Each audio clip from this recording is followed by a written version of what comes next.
place was up for sale. And 5 of us stepped in and put our money in the place. But you know, I bought stock in Exxon Oil too. Nobody asked me to come take out the trash. And I've taken out the trash. I've cleaned crap off the back of these toilets. I've come up here at 1 and 2 o'clock in the morning when I'm drunk out of the bar because the bartenders were having trouble. Steve City has spent $1 million out here maintaining your pool for nothing, your golf course for nothing. Brad White has spent countless hours for nothing, fixing your heating and air. Jim Lors has spent bukus of his money, his time. Look, we know we're burnt out as a board. We hadn't done what we're supposed to do in a lot of things. You can pick apart anybody you want to pick apart. But let me tell you what, you don't know how many meetings that we've had in private that weren't considered a board meeting because we can't get people together on a volunteer basis. You know how many meetings I've been into that we had an excess of money that I could have bought you a damn candy bar out of? All we've done is run into the deficit for 8 years. And all we've done is dig in our pockets and try to pull this place out and keep it open. And you talk about the real estate values, and Teresa and Mary Beth. We sent letters out a few years ago to every resident around here. Do you know how many people joined the club? But that they want to use the property value, right? I live at the country club. You might have 2 people join. Okay? So I think you guys are 100% correct. We're a burnout board. And I think that you guys have a perfect opportunity to step up and serve. And I'm not going to get into the little details, but I can answer a few little things. You know, if you're concerned about the money that somebody has to run the club, we've been broke for 8 years. Broke. Well, probably more than that. I don't think anybody that's had a club for 100 years that probably was built for $200,000 and still owes $400,000 in the club. If you did that kind of math, I don't know what you'd be in my damn seat yet. So I think what you need to do is people step back. And like I say, it's not going to be Mark's board. If you guys will react and get on the board, and you can make a difference. But this board is burnt out. And we're sick and tired. Let me tell you, I will say one thing on Mark's behalf here, because I went through it a lot too. I've been sitting out here before coming out here. I came out here for a long time and didn't even want to step on the place that I was totally invested in, because you know why? Because a member would grab me and bitch about whatever little thing that was going on. I think I've come in here with Jim Lors coming here when we used to have dinners here on Thursday night, and the people would grab him by his arm and pull him to the table and bitch. Okay? Now, everybody who knows me will know this. I'll look at you right now. You don't come sit down and me and bitch too much, because you know what I'm going to tell you? If you don't like it, I wouldn't be anywhere where I'm miserable. If you're miserable, why would you want to be anywhere that you're miserable? Make a difference. But if you don't have a solution, then shut up. If you got a solution, great. But if you're not, you're just gathering together and trying to create a big deal. Now, I think you put a lot of time in this presentation, and I appreciate it. And I think a lot of things you said are true. And I'll sit there as that board. Every one of us will agree that we probably haven't crossed all the T's and dotted all the I's. Okay?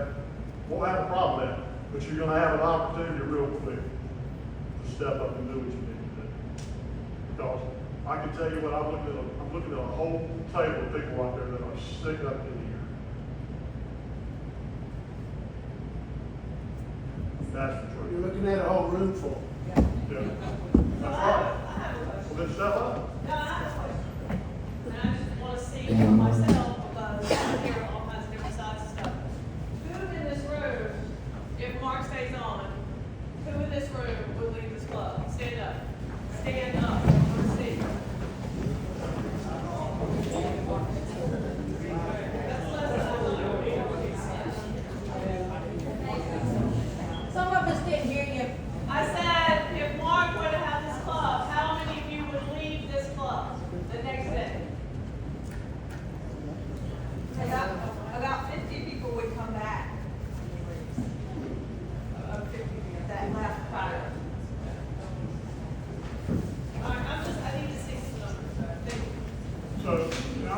big, but all I'm just saying is it's been real difficult. Because all we try to do is keep the doors open for you. And this tax situation has been hanging over us for years and years and years. And, I finally have worked for 2.5 years with the IRS and the DRC specialists and the tax attorneys for hours and hours and hours and hours. And we finally got it resolved. We finally got the last taxes paid. Every time you think you got it fixed, the IRS comes back and says you owe them something else. So that's the reason that the dates are changed. Is that every time we think we got it done, it's not done. So But we- this is 8/1 is the clock starting. Well, the actual last taxes were actually paid, like the last $9,600 that they told us were overpaid last week, but that was the last bit of it. Before, when we sent the notice out to Mark, and I don't think a lot of this stuff needs to be discussed because it's a personal contract between the 5 of us and Mark, it's got nothing to do with the club. That thing was basically stated that the taxes would be settled and handled. And we sent out earlier that there was money in the account to pay the taxes, but we didn't know about this actual $9,600. We thought we had $6,000 coming in.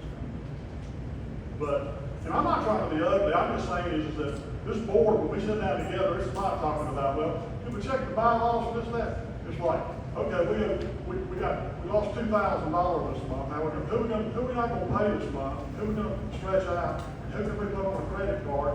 And how can we keep the IRS from coming and putting the lock on the door and shutting us down? That's what the meeting's about. And the reason that I didn't release all this information, you guys, I don't know what I can and can't, so I want the legal counsel to say what I can release to people, because I'm not gonna release people's private information or stuff that I don't think, without knowing what I'm supposed to do. I mean, I know I'm an idiot in a lot of people's eyes, but I'm not, you know, stupid, thanks, Steve. So, it's not that I try to hide anything. In the email, I told everybody, once we found out and got legal advice of what we can turn loose to everybody, turn it loose. There's nothing to hide. When you don't have any money, there ain't nothing to hide. You know, if you got $10,000 worth of bills and $7,000 a month coming in, what do you hide? There's nothing to hide. There's nothing to get. And the only other thing I'll say about this far, because it looks like we didn't make good choices as far as paying things out. We're not paying out anything more now than we've ever paid out before. We've always had a greenskeeper. We've always tried to have a manager of the club. We've always had a bookkeeper. And the only difference was everybody ought to thank Nikki for the longest time. She ran the best events this place could possibly do. But guess what? Close your eyes. See, what do you think she got paid? Close your eyes. What do you see? Not a damn thing. You know, so yes, we probably haven't done everything proper as a board as far as that's concerned. But I can tell you our heart's been in the right place. And we tried to keep the doors open for you. And for a long time, we did everything. We asked for volunteers, and a few years ago, the ladies really stepped up and helped us do some stuff. But overall, you know, we dug in and kept it going. You know,